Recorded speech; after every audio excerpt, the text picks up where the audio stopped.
गुस्सा मानव की एक विकृति होती है। मतलब इंसान या आदमी की एक बहुत बड़ी विकृति होती है जो हमारे दुखों का कारण होता है।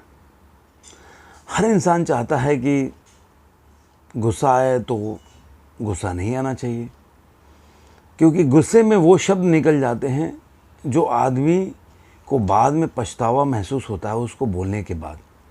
ऐसा कोई व्यक्ति नहीं मिलेगा आपको जो जितना भी गुस्सैल हो उस समय कुछ भी बोल देता हो, लेकिन जब उसके गुस्से के बाद उसका जब निकलता है तब उसको एहसास होता है कि अरे मैंने क्या बोल दिया। लेकिन कहते हैं ना कि बंदूक से निकली हुई गोली और मुंह से निकली हुई बोली कभी वापस नहीं आते। उस समय हमें इस बात का ख्याल नहीं आता कि हम क्या बोल रहे हैं, किसको बोल रहे हैं, क्यों बोल रहे हैं और कितना बोल रहे हैं। आज की कहानी इसी से संबंधित है कि कैसे हम अपने गुस्से से काबू पाएं और गुस्से हमारे ज़िंदगी के लिए कितने ख़तरनाक हैं या कितने घातक हैं, ये जानना बहुत ज़रूरी है। लेकिन कहानी शुरू करने से पहले ये देखिए, ये मेरे चैनल का एक छोटा सा क्लिपिंग था जो मेरे चैनल के बारे में बताता है कि मैं किस तरह का वीडियो बनाता हूँ। तो चलिए दोस्तों, कहानी शुरू करते हैं। और कहानी ऐसा है कि एक बार की बात है कि महात्मा बुद्ध जब अपने शिष्यों के साथ बैठे थे तो उनके पास उनका एक शिष्य आया और बोला कि मुनि, मैं आपके आश्रम में आकर सब कुछ तो पा गया, बहुत कुछ सीखा, बहुत कुछ अनुभव किया, बहुत चीज़ समझा, लेकिन चाहकर भी मैंने एक चीज़ पे विजय नहीं प्राप्त की, वो है मेरा गुस्सा। मैं आए दिन अपने से ये निर्णय करता हूँ कि मैं जब भी कोई मुझे गुस्सा आए तो मैं उसको रोकूं, लेकिन जब गुस्सा आता है तो मैं सब चीज़ें भूल जाता हूँ और गुस्सा के बस में चला जाता हूँ। और बाद में जब गुस्सा चला जाता है या मेरा गुस्सा ठंडा हो जाता है तब मुझे एहसास होता है कि मैंने आज फिर अपने से किया हुआ वादा मैंने तोड़ दिया।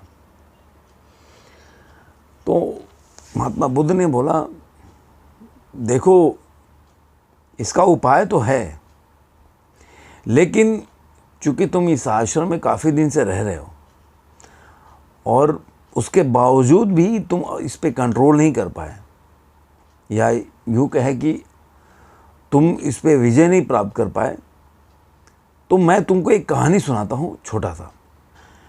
एक गांव में एक औरत रहती थी, उसके 2 बच्चे थे और उसका पति अपने जीवन यापन करते थे। लेकिन वो औरत इतने गुस्सैल थी स्वभाव से कि जब भी गुस्सा होती थी तो अनाप शनाप बोलती थी।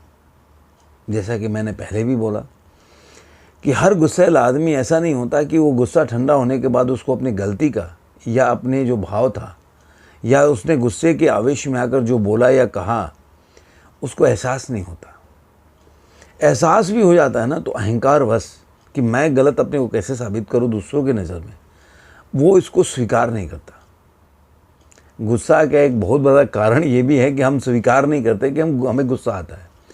दूसरों के सामने अपने मन में तो चलता रहता है कि हमने गुस्सा गलत किया या जो भी, कि आपका चेतना जो है वो आपको बताता है कि आप गलत है या सही हो, लेकिन हम दूसरों के सामने कैसे साबित होने दे सकते हैं कि हम गलत थे। ये एक बहुत बड़ी विडंबना है इंसान को।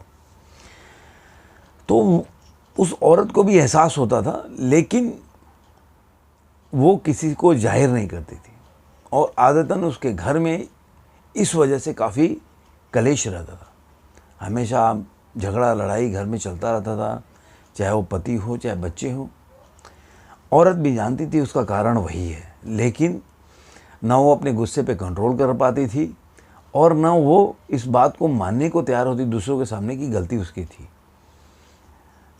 बाद में गुस्सा ठंडे होने के बाद भी उसको लगता था स्वयं में कि गलती उसकी थी, लेकिन लोगों के सामने नहीं मानती थी। अब इस चीज़ से तो परेशान हो गई और ये जो उसकी जो भाव था, ये उसके अड़ोस पड़ोस में भी लोगों को पता चलता था, जिससे कि लोग उसको इग्नोर करते थे, उससे बात करने से डरते थे कि कतराते थे। ऐसे लोगों से कम ही लोग बात करते हैं, लोग घबराते हैं, यार पता नहीं इससे बात करने के बाद क्या बोल जाएगी और कुछ पता नहीं। तो ये ऐसा होता है कि लोग अगर शांति से अपनी ज़िंदगी जीना चाहते हैं तो कोई भी व्यक्ति थोड़ा सा ऐसे लोगों से कतराता था। तो ऐसे ही उसके आस पड़ोस के लोग करते थे। वो उसको और अच्छा नहीं लगता था कि लोग मेरे से सबसे तो बात करते हैं, मेरे से बात नहीं करते। ऐसे ही चिंतन कर रही थी, तभी पता चला कि गांव में एक मुनि आया, साधु बोल लीजिए, गुरु बोल लीजिए, कोई भी एक व्यक्ति का नाम रख सकते हैं आप। तो बड़ा उनका आदर भाव था और लोग बोलते थे कि बड़ा प्रसिद्ध है। तो उसको भी लगा कि अरे क्यों नहीं ये अपनी समस्या जो है उन्हीं से या साधु से बताया जाए, शायद वो कोई उपाय बताए। तो वो गई औरत उन मुनि बाबा के पास, और उन्होंने अपनी जितनी भी बातें थी, जो उसकी समस्या थी, उसने उनको बताया। उन्होंने चुपचाप सुना पहले, उसके बाद उन्होंने बोला कि मेरे पास उपाय तो है इसका, लेकिन तुमको कुछ करना पड़ेगा उसके लिए। तो उसने बोला कि बाबा आप जो बोलेंगे मैं करने के लिए तैयार हूँ, मेरे को तो इससे गुस्से से बाहर निकलना है, इसके लिए मैं अपने फैमिली को भी खोती जा रही हूँ और आस पड़ोस में मेरा नाम भी खराब हो रहा है, लोगों को भी दोस्ती यारी भी खोती जा रही हूँ, तो मुझे तो इससे बाहर निकलना है। बाबा ने गए और संदूक से एक छोटा सा बोतल लेके आए और बोले कि आप ना, ये बोतल में एक जादुई दवा है, जब भी आपको गुस्सा है तो आप ना इसके 4 बूंद अपने जीभ पे डालो और 10 मिनट के लिए चुप हो जाना।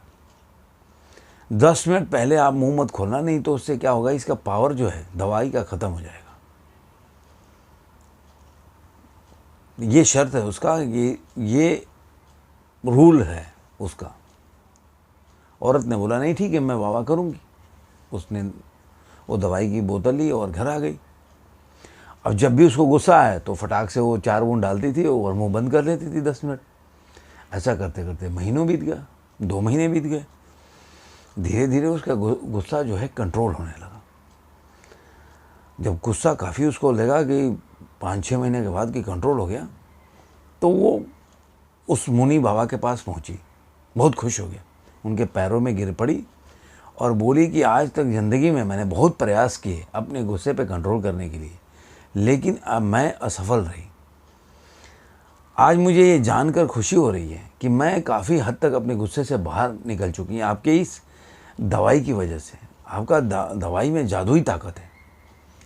मुनि हंसने लगे, कह रहे बहुत अच्छा हुआ कि आप अपने गुस्से पे कंट्रोल किया, आप उसे बाहर निकल आए। लेकिन एक आपको जादू की बात बताता हूँ कि इस बॉटल में कोई जादुई दवा नहीं है, ये सिर्फ एक पानी है।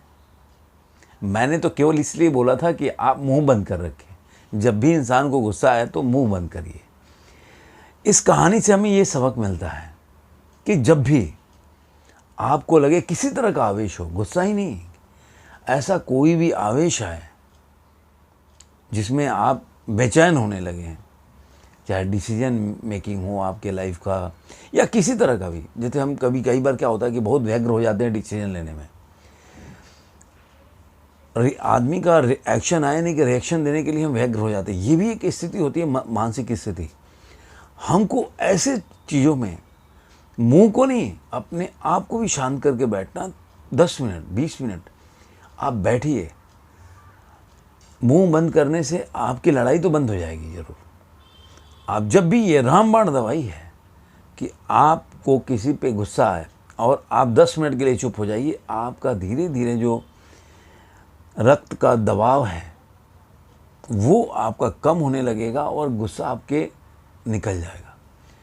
हाइपरटेंशन हो जाता है जब गुस्सा आता है, तो ब्लड का फ्लो बहुत तेज़ी से निकलता है।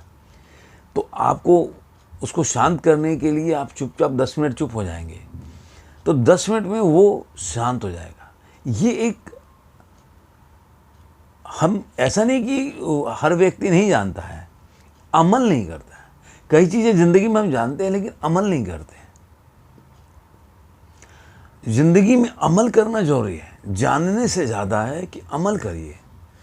आपको ये पता है, बहुत लोगों को पता हो, बहुत लोग घर में भी बोलते हैं ये बात। मैं कोई ऐसा कोई ज्ञान नहीं दे रहा हूँ जो आपको पता नहीं होगा। मैंने तो कहानी के माध्यम से आपको समझाने का प्रयास किया कि ये कहानी से कैसे इजीली चीज़ें समझ जाते हैं। लेकिन ये बातें हर घर में लोग कहते हैं। ऐसा नहीं है कि मैंने सुना नहीं है, मेरे घर में भी, हर के घर में होता है कि अरे यार मुंह बंद करके रखो। मुंह बंद मतलब क्या है? चुप रहना है। आपको चुप रहोगे, एक आदमी कम से कम चुप हो जाएगा तो एक आदमी बोल बोल के थक जाएगा। फिर बाद में उसको एहसास होगा मैं तो अकेले बोले जा रहा हूँ, तो गुस्सा शांत हो जाएगा, लड़ाई नहीं बढ़ेगी। वैसे ही है, कोई भी भावनाएं इस तरह का आती हैं, रिएक्शन आपके लाइफ में आता है, आप अपने को शांत रखिए, मन को व्यग्र मत होने दीजिए। जब आप पूरे होश में आ जाए, जब आप ये सोचिए कोई भावनाएं आपके चित्त को कंट्रोल नहीं कर रही है, तब आप डिसीजन लेंगे तो आपका डिसीजन अच्छा होगा। एक लाइन उसमें ये मैंने जोड़ा। तो उम्मीद करता हूँ ये वीडियो आपको अच्छा लगा होगा। अच्छा लगा तो बेल आइकन जरूर दबाएं, जिससे ऐसे बहुमूल्य वीडियो से और कहानी से आप वंचित ना रह जाएं। धन्यवाद दोस्तों, फिर मिलेंगे किसी नए वीडियो में, किसी नए कहानी और नए विचार के साथ।